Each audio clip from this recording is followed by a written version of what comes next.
Bonjour, j'étais ce vendredi après-midi à la manifestation de soutien aux victimes de l'amiante qui manifestaient à la fois sur l'amiante en termes de risques industriels et professionnels, mais aussi parce qu'on le sait, on en trouve de plus en plus dans les établissements publics, y compris les écoles.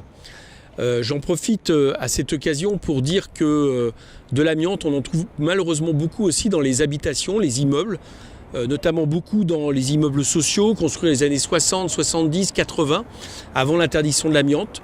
Il y en a beaucoup dans ma circonscription par exemple, et je pense que si on ne fait rien, un jour ça deviendra une catastrophe sanitaire d'ampleur nationale. Pourquoi ? Parce que je me suis aperçu il n'y a pas longtemps à Épinay que les gens étaient très peu informés qu'il y avait de l'amiante par exemple dans leur appartement.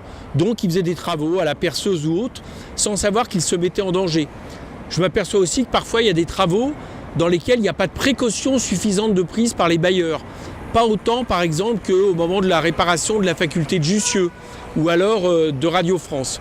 Bref, je crois qu'il est nécessaire aujourd'hui d'avoir une commission d'enquête parlementaire, c'est ce que je vais demander dans peu de temps, dans les semaines à venir, pour justement faire l'état des lieux de l'amiante dans l'habitation et réfléchir à ce qui serait sûrement nécessaire, c'est-à-dire un plan de désamiantage global de ce pays, que pas seulement, j'allais dire, dans les locaux industriels, pas seulement dans les locaux publics, mais aussi dans les habitations. Voilà, je crois qu'on ne se rend pas compte à quel point la population court un danger par rapport à cette question.